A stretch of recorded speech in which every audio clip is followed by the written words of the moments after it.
আমি আজকে উপপাদ্য 9 শুরু করছি, চ্যাপ্টার 16.2। এটা বাকি ছিল তোমাদের, 16.1 হয়ে গেছিলো। চ্যাপ্টার 16.2টা দেখো, উপপাদ্যতে কি বলছে।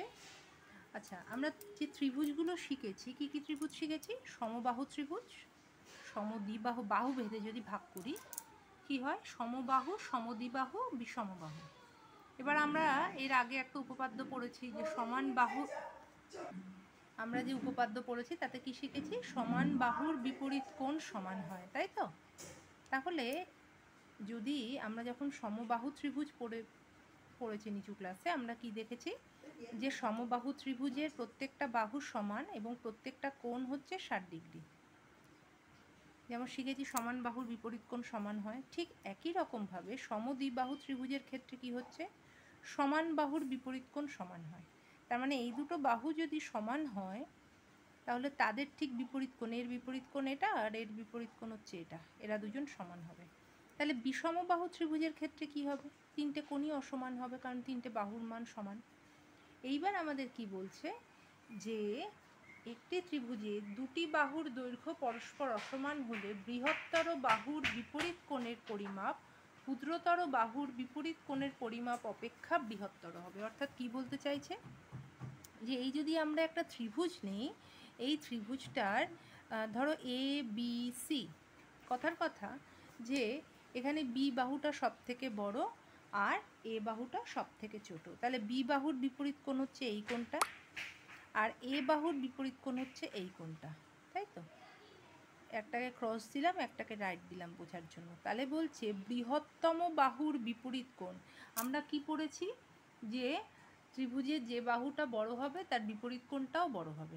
আমরা শিখেছি তো সমান বাহুর বিপরীত কোণ সমান হয়, যে বাহুগুলো সমান তাদের বিপরীত কোণ দুটো সমান হবে। তাহলে এখানে আমরা দেখাবো যে বৃহত্তম বাহুর বিপরীত কোণ ক্ষুদ্রতম বাহুর বিপরীত কোণ অপেক্ষা বৃহত্তম হবে। অর্থাৎ সহজ কথা কি, বৃহত্তম বাহুর বিপরীত কোণটা সব থেকে বড় হবে আর ক্ষুদ্রতম বাহুর বিপরীত কোণটা সব থেকে ছোট হবে। এইটা হচ্ছে আমরা উপপাদ্যটা প্রমাণ করব। তাহলে কি করলাম দেখো, প্রথমে এবিসি একটা ত্রিভুজ নিলাম, এবিসি। এই ত্রিভুজে আমরা কি করলাম যে AC equal to AB, sorry AC এবির থেকে বড়, তাহলে আমাদের লিখলাম হচ্ছে এসি গ্রেটার দ্যান এবি। যে ত্রিভুজ এবিসি ত্রিভুজের ক্ষেত্রে এসি বাহুটা এবি বাহুর থেকে বড়, তাহলে এসি গ্রেটার দ্যান এবি। তাই যদি হয় তাহলে আমাদের কি প্রমাণ করতে হবে? এসি বাহুর বিপরীত কোণ কোনটা? এইটা। অর্থাৎ কোণ এ বি সি বৃহত্তম বাহুর বিপরীত কোণ ক্ষুদ্রতম বাহুর বিপরীত কোণ অপেক্ষা বৃহত্তম হবে, তাই তো বলেছে। তার মানে বৃহত্তম বাহুর বিপরীত কোণটা সবসময় বড় হবে। তাহলে এসি বাহুর বিপরীত কোণ হচ্ছে এবিসি আর এবি বাহুর বিপরীত কোণ হচ্ছে এসিবি, তাহলে এবিসিটা এসিবির থেকে বড় হবে। এইটা হচ্ছে আমাদের প্রমাণ করতে হবে। তাহলে আমরা অঙ্কন কি করলাম? আমরা অঙ্কন করলাম এসি বাহু থেকে এবি বাহুর, এই যে এসি বাহুর থেকে এবি বাহুর দৈর্ঘ্যের সমান করে এডি অংশ কেটে নিলাম আর বি আর ডি বিন্দুটা যোগ করে দিলাম। তাহলে এই যে আমরা ত্রিভুজটা পাচ্ছি, ত্রিভুজ এ বি ডি, এই ত্রিভুজটার ক্ষেত্রে আমরা কি পাচ্ছি? এবি বাহু আর এডি বাহুটা পরস্পর সমান, তাই তো? তাহলে বহিস্থ কোণ, এখানে বহিস্থ কোণ কোনটা? এইটা বহিস্থ। এই তাহলে এই যে ত্রিভুজটা এবিডি পাচ্ছি, এবিডির ক্ষেত্রে এবি বাহু আর এডি বাহু সমান আর এ বাহুটা অসমান। তাহলে এরা দুজন যদি সমান হয় তাহলে সমান বাহুর বিপরীত কোণ সমান হবে। তার মানে এই কোণটা আর এই কোণটাও সমান হবে। অর্থাৎ বলতে পারি কোণ A B D equal to কোণ এ ডি বি হবে। ঠিক আছে, এটা আমরা বলতে পারি। এইবারে দেখো কি বলছে যে ত্রিভুজ ডিসিবি এর ক্ষেত্রে, এবারে এই বাইরের ত্রিভুজটা যদি নেই তাহলে বহিস্থ কোণ এর মান কি হবে? অন্তস্থ বিপরীত কোণদ্বয়ের সমষ্টির সমান, অর্থাৎ এই কোণটা আর এই কোণটার সমান, তাই তো? তাহলে আমরা কি বলতে পারি? বহিস্থ কোণ ডি, বহিস্থ কোণ, এখানটা আমরা কি পাচ্ছি যে বহিস্থ কোণ এ ডি বি, ত্রিভুজ ডিসিবি এর ক্ষেত্রে বহিস্থ কোণ এ ডি বি, এটা এ ডি বি না, এটা হচ্ছে বিডিসি হবে, বহিস্থ কোণ বিডিসি ইকুয়াল টু অন্তস্থ কোণ ডিসি। এখানটা দেখো তোমাদের বইতে যেটা লিখেছে বহিস্থ কোণ ডি, ত্রিভুজ ডিসিবি এর এই ত্রিভুজটা যদি নিই তার বহিস্থ কোণ এডিবি, এডিবি। আচ্ছা কি করছে দেখো, আমরা এই ত্রিভুজটার ক্ষেত্রে যদি নিই তাহলে বহিস্থ কোণ এডিবি, তাহলে এডিবি এর মানটা কি হবে, অন্তস্থ বিপরীত কোণ দ্বয়ের সমষ্টির সমান, অর্থাৎ এই কোণটা আর এই কোণটার সমান। তাহলে আমরা কি পাচ্ছি, কোণ এডিবি ইকুয়াল টু ত্রিভুজ ডিসিবি এর কোণ ডিসিবি প্লাস কোণ ডিবিসি, এইটা পাচ্ছি। তাহলে কোণ এডিবি এই কোণটার মানটা অবশ্যই কি হচ্ছে, এই এডিবি যে ত্রিভুজ কোণটা আমরা পাচ্ছি সেটা এই দুটো কোণের সমষ্টির সমান, তাহলে নিশ্চয়ই একটা কোণের থেকে বড় হবে। তাহলে আমরা বলতে পারি এডিবি গ্রেটার দেন কোণ ডিসিবি, তাই তো, দুটো কোণের যোগফলের সমান, তাহলে একটা কোণের থেকে ওর মান বেশি হবে।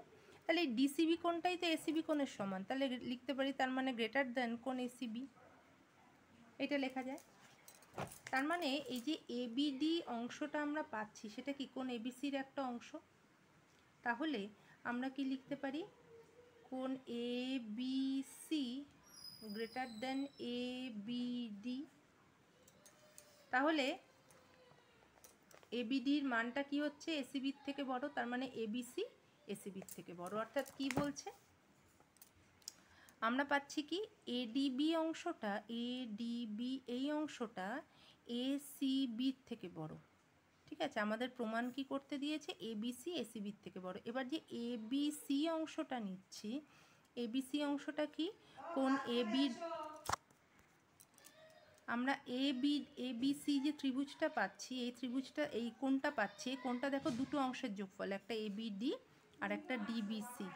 ঠিক আছে, এবিডি আর ডিবিসির, তাহলে এডিবি ইকুয়াল, তাহলে এবিডি আর ডিবিসি এই দুটো কোণের যোগফল হচ্ছে কোণ এবিসি। ঠিক আছে, এইবার আমরা এই যে এডিবি অংশটা পাচ্ছি কি, যে এসিবির থেকে বড়। ঠিক আছে, এডিবি অংশটা পাচ্ছি এসিবির থেকে বড়, এই অংশটা আমরা এর থেকে বড়, এটা প্রমাণ করে ফেলেছি। এবারে দেখো তাহলে আর আমরা কি পেয়েছি, যে এবিডি এই অংশ, এই কোণটাও আবার এডিবি সমান। তাহলে এই অংশটার এই অংশটা সমান, আবার এই অংশটা এর থেকে বড়, তাহলে আমরা বলতে পারি না এই অংশটা এর থেকে বড়। ঠিক আছে, তাহলে এই খণ্ডটা অর্থাৎ এবিডি অংশ যদি এর থেকে বড় হয়ে যায় তাহলে এই পুরো কোণটা অবশ্যই এর থেকে বড় হবে, তার মানে এবিসি গ্রেটার দেন এসিবি প্রমাণিত। আশা করি বুঝতে পারলে। আচ্ছা, এর পরেরটা দেখো, পরেরটা কি দিয়েছে, পরেরটা দিয়েছে হচ্ছে উল্টোটা, যে যদি দুটো কোণ, যে কোণটা বড় হবে তার বিপরীত বাহুটাও সব থেকে বড় হবে। কি বলেছে, যে একটি ত্রিভুজের দুটি কোণের পরিমাপ পরস্পর অসমান হলে বৃহত্তম কোণটির মান ক্ষুদ্রতম কোণটির মান অপেক্ষা বৃহত্তম হবে। বৃহত্তম কোণটির মান ক্ষুদ্রতম কোণটির মান অপেক্ষা বৃহত্তম হবে। ঠিক আছে, তাহলে বৃহত্তম কোণ কোনটা, বৃহত্তম কোণ এখানে ধরেছে দেখো এবিসি, এই কোণটাকে বৃহত্তম ধরেছে, এসিবি অপেক্ষা বড়, অর্থাৎ এবিসি গ্রেটার দেন এসিবি, এটা বলেছে। তাহলে এবিসির বিপরীত বাহু হচ্ছে এসি, আর এই কোণটার বিপরীত বাহু হচ্ছে এবি, তাহলে আমাদের প্রমাণ করতে হবে এসি গ্রেটার দেন এবি। ঠিক আছে, এইটা আমাদের প্রমাণ করতে হবে। তাহলে আমরা কি প্রমাণ করব, আমরা প্রমাণ এই দুভাবে করতে পারি, একটা হচ্ছে নর্মাল যেরকমভাবে দেখালাম এইভাবে প্রমাণ করতে পারি, আর না হলে আমরা সত্যি মিথ্যে দিয়ে প্রমাণ করতে পারি। অর্থাৎ যে আমি যেটাকে ঠিক ধরছি, আমি একটা জিনিস প্রমাণ করলাম যে আমি যেটা দেওয়া আছে সেটাকে আমি ভুল ধরলাম, ভুল ধরে দেখাবো যে যেটাকে ভুল ধরছি সেটা ঠিক নয়, তারপরে ওটাকে ঠিক ধরবো। আশা করি বুঝতে পারলে। দেখো প্রমাণটা কিভাবে হয়। এখানে কি বলেছে, এসি বাহুর দৈর্ঘ্য, আমাদের তো এইটা এসি গ্রেটার দেন এবি প্রমাণ করতে হবে। তা আমি কি বললাম যে এসি বাহুর দৈর্ঘ্য এবি বাহুর দৈর্ঘ্যের অপেক্ষা বৃহত্তর যদি না হয়, অর্থাৎ বড় যদি না হয়, তাহলে কি হতে পারে, হয় ছোট হবে না হলে সমান হবে, তাই তো? যদি বড় না হয় তাহলে হয় ছোট হবে আর না হয় সমান হবে, দুটো জিনিস হচ্ছে। তাহলে এসি ইকুয়াল টু এবি আর এসি লেস দেন এবি দুটো হতে পারে। আচ্ছা, এসি ইকুয়াল টু এবি যদি হয় তাহলে কি হবে, দুটো বাহু সমান হলে তাদের বিপরীত কোণগুলো সমান হবে, তার মানে এই কোণটার এই কোণটা সমান হবে। আর যদি এসি লেস দেন এবি হয় তাহলে এই কোণটা বড় হবে, এই কোণটা ছোট হবে, তাই তো? উল্টোটা হবে। কিন্তু আমাদের বলে দিয়েছে যে এই কোণটা বড় আর এই কোণটা ছোট, তাহলে আমরা যে দুটো শর্ত ধরেছি তাহলে এই দুটো শর্ত কোনোটাই হতে পারে না, সুতরাং বলা যায় যে এসি গ্রেটার দেন এবি। আশা করি বুঝতে পারলে। এইবার এইখানে দেখো, এই যে নিজে করিগুলো দিয়েছে এইগুলো তোমরা নিজেরা চেষ্টা করবে। যেমন 3টে বাহু দিয়ে দিয়েছে, 3টে বাহু যদি দিয়ে দেয় তাহলে কোন কোনটা বড় হবে? দেখো, বৃহত্তম বাহু কোনটা? পিআর। ক্ষুদ্রতম বাহু কোনটা? পিকিউ। তাহলে পিআর এর বিপরীত কোণ কোনটা? কিউ। আর পিকিউ এর বিপরীত কোণ কোনটা? আর, তাই তো? তাহলে পি গ্রেটার দেন কী হবে? আর। আমরা 3টের মধ্যে বৃহত্তমটা আর ক্ষুদ্রতমটা খুঁজবো। 6টা হচ্ছে সব থেকে বড়, 4টা হচ্ছে সব থেকে ছোট, তাহলে এটাও পেয়ে যাচ্ছি। আচ্ছা, এখানেও তাই, 3, 4, 5, বুঝতেই পারছি এটা একটা সমকোণী ত্রিভুজ, তাহলে সমকোণটাই বৃহত্তম, তাহলে এইটা হচ্ছে সব থেকে বড় আর 3 সেমির বিপরীত কোণ হচ্ছে এইটা, বি কোণটা হচ্ছে সব থেকে ছোট। তাহলে এইভাবে তোমরা করতে পারবে। আচ্ছা, ঠিক একইভাবে এটাও তাই।